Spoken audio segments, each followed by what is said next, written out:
Eternizando o conhecimento. Matemática. Aula 1. Parte 6. O objetivo desta aula é mostrar o que é matemática, operações, conjuntos.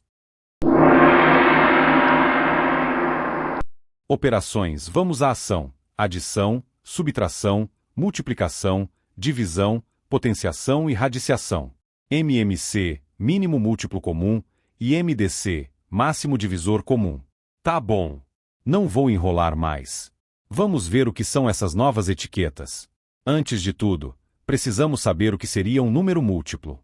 Se pegarmos uma tabuada, um livrinho que contém todas as multiplicações de 1 até 10, e escolhermos a segunda série de multiplicações, que é a do número 2, vamos ter.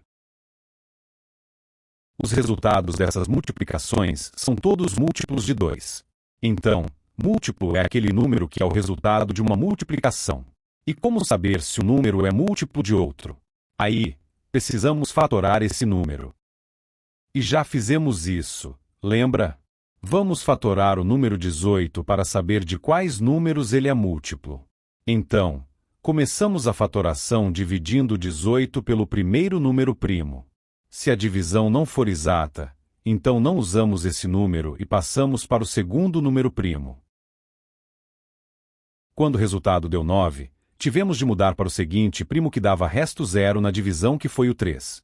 E novamente, o 3 foi usado na divisão seguinte. Ao chegar a 1, paramos a conta. Com os fatores decompostos, já sabemos que 18 é múltiplo de 1, 2, 3, 6, 2 vezes 3, 9, 3 vezes 3, e 18, 2 vezes 3 vezes 3. Mas, o que é um número primo? É aquele que, quando dividimos por qualquer número, os únicos que dão resto zero são o 1 ou ele mesmo.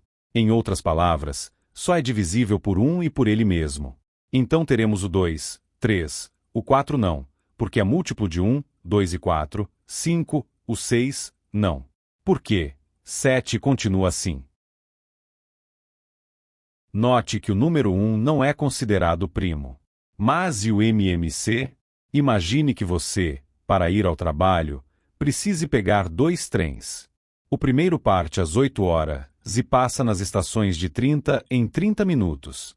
O segundo parte também às 8 horas, mas passa em estações a cada 20 minutos. Como conseguir pegar o segundo trem, caso você entre no primeiro às 8 horas? Você pode somar 30, sucessivamente, e 20 também até que a soma deles seja igual. Fazendo isso, você estará multiplicando o 30 tantas vezes e o 20 também.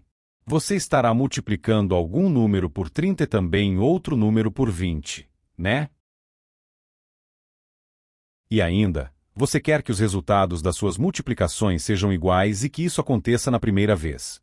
Ou seja, que seja o menor múltiplo, o mínimo múltiplo comum ao 30 e ao 20 ao mesmo tempo, certo? Acho que você já entendeu o que seria o MMC. Então, fatoramos o 30 e o 20, ao mesmo tempo. 30 e 20. Os dois são divididos por 2. 15 e 10. 15 não divide por 2, mas 10 sim. 15, 5. 5 não divide por 3, mas 15 sim. 5, 5. Os dois são divididos por 5. 1 e 1. Paramos aqui. E agora? Multiplicamos todos os fatores que decompomos. 2 vezes 2 vezes 3 vezes 5 é igual a 60. Isso quer dizer que cada múltiplo de 60, 60, 120, 180, etc., também será múltiplo de 20 e 30, mas o menor múltiplo comum aos dois é o 60. Assim, você já sabe que, daqui a 60 minutos, os 2 trens estarão parando na mesma estação e você poderá pegar o segundo trem de imediato. E o MDC? Então, precisamos saber o que é um divisor. Naquela tabuada anterior, tínhamos 2 vezes 1 igual 2. 2 vezes 2 igual 4. 2 vezes 3 igual 6. O resultado era o produto da multiplicação. Sendo esses números múltiplos, é claro que eles podem ser também divididos e são exatamente por quem os criou, além dele próprio, 2 é o múltiplo de 2 e pode ser dividido por 2 e 1, seus divisores. 4 é múltiplo de 2 e pode ser dividido por 1, 2 e 4. Vamos voltar às linhas de trem.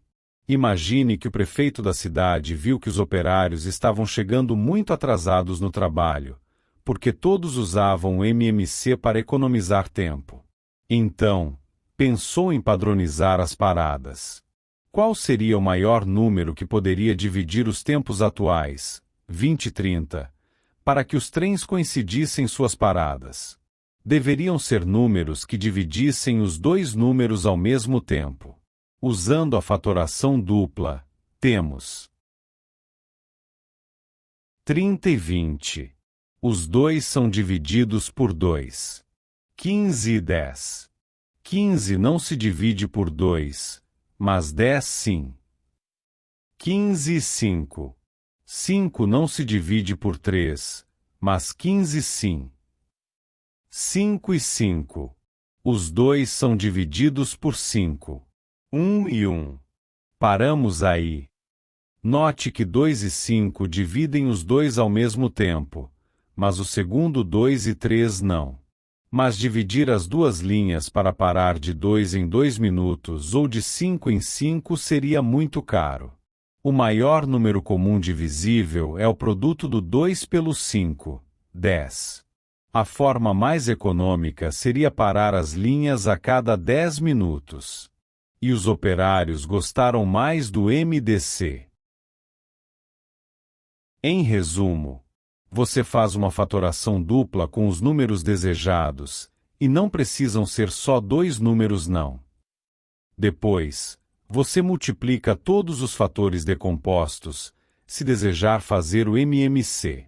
Se, ao contrário, desejar o MDC, pegue somente os fatores que permitem a divisão exata com todos os números em análise e depois multiplique-os.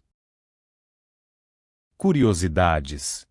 Múltiplos de 2. Se notou, todos os números pares são múltiplos de 2. É por isso que o número 2 é o único número primo que é par. Múltiplos de 3. Para saber se um número é múltiplo de 3 basta somar seus algarismos. Se o resultado for um múltiplo de 3, então esse número é múltiplo de 3 também. Múltiplos de 5. São múltiplos todos os números terminados em 5 ou 0. Múltiplos de 10. São todos os números que terminam exatamente em 0. Números proporcionais e regra de 3. Continuando com as frações, chegamos a uma nova forma de enfrentar as frações. Você já deve ter notado, em alguns mapas, a presença de um símbolo mais ou menos assim. Escala, 1 por 200.000. Isso pode não parecer, mas é uma fração e quer dizer que a cada 1 centímetro do mapa corresponde a 1 centímetro vezes 200.000, que é igual a 200.000 centímetros ou 2 quilômetros. Isso são números proporcionais. A proporção é, na realidade, frações múltiplas do tipo 1/3 é igual a 2/6, que é igual a 3/9. A proporção é usada para comparar duas situações. No caso do mapa, comparamos com a cidade real que consta naquele mapa. Podemos também comparar desempenho. Uma pessoa percorre 150 km em 2 horas. Mantendo a mesma velocidade, quantas horas levará para alcançar 300 km? Teríamos, então, as frações 150 sobre 2, que é igual a 300 sobre um valor que não sabemos. Esse é o tipo da proporção direta, porque quanto mais o tempo passa, mais aumenta a distância. Note que para se manter a igualdade, se de 150 dobrou para 300, então, de 2 deve se dobrar também para 4. Uma das regras da proporção é que os produtos do numerador de uma fração pelo denominador da outra devem ser iguais. Mas se você pensar a respeito, isso é óbvio, não é? É só multiplicar cruzado, como numa operação normal. Observe que coloquei 2 títulos num só, porque se trata da mesma situação. A regra de 3 é idêntica à proporção direta. No caso anterior, ela seria descrita assim: 150 está para 300, assim como 2 está para x, sendo x a interrogação. Aí, Você multiplica cruzado exatamente como na proporção. Somente na proporção inversa a coisa muda de figura. Quanto mais um aumenta, mais o outro diminui.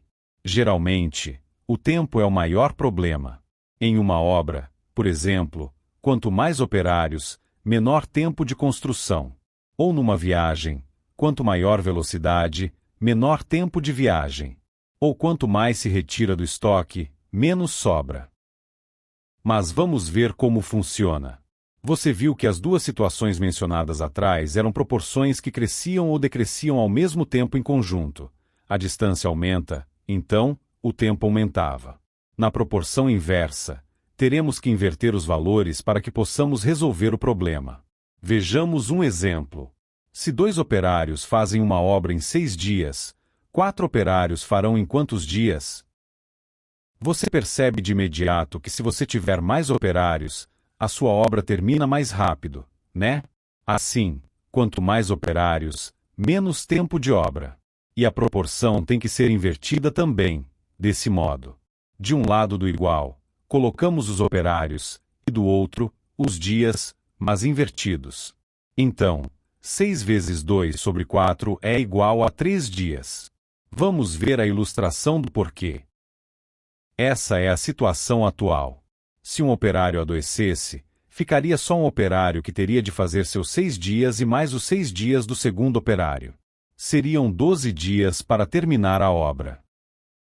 Mas, com 4 trabalhando, metade do tempo que os 2 primeiros iriam ter de cumprir, serão repassados aos novos 2 contratados, caindo o tempo para só 3 dias. Veja.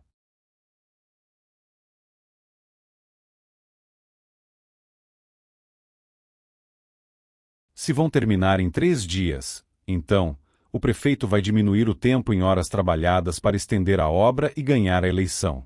Se 2 operários, trabalhando 8 horas por dia, constroem um muro em 6 dias, quantos dias levarão 4 operários, trabalhando 6 horas por dia, para construir esse mesmo muro? Essa já é uma proporção que envolve 3 situações diferentes e algumas inversas. Temos que pensar. Se aumentam os operários, se diminui o tempo da obra. Se aumentam as horas trabalhadas, diminui-se o tempo da obra. Então, isolamos o item em questão, os dias, em um lado do igual e, do outro, ajustamos as outras variáveis.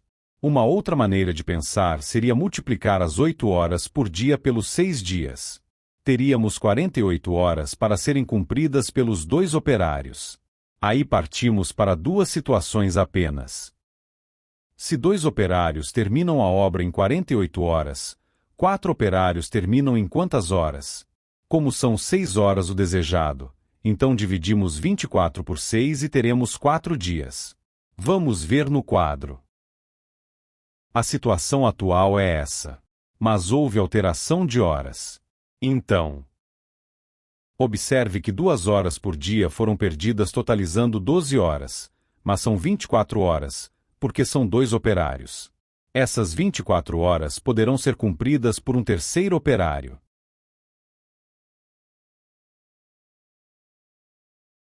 E continuando na jornada de 6 horas, um quarto operário poderá fazer 24 horas dos 2 operários antigos na obra. E fecha com 4 dias assim. Vamos treinar mais um exemplo. Uma construtora foi contratada para realizar a reforma de todas as escolas do município de Cocalzinho, em Goiás. As escolas são construídas com formato e tamanho padrão nessa cidade, logo o muro externo possui a mesma medida. Sabendo que 4 pintores levariam 8 dias para pintar 6 escolas, quanto tempo 8 pintores levariam para pintar 18 escolas? Problema extraído do site Brasil Escola. Novamente, de um lado do igual deixamos nosso questionamento e do outro acertamos as proporções. Vamos avaliar. Quantos mais pintores, menos tempo para pintar. Quanto mais escolas, mais tempo para pintar todas. Então, seriam 12 dias. De outra maneira, 4 pintores gastam 8 dias, totalizando 32 dias para 6 escolas. Quantos dias serão necessários para 18 escolas? Como são 8 pintores agora, Então 96 dias divididos por 8 pintores serão 12 dias.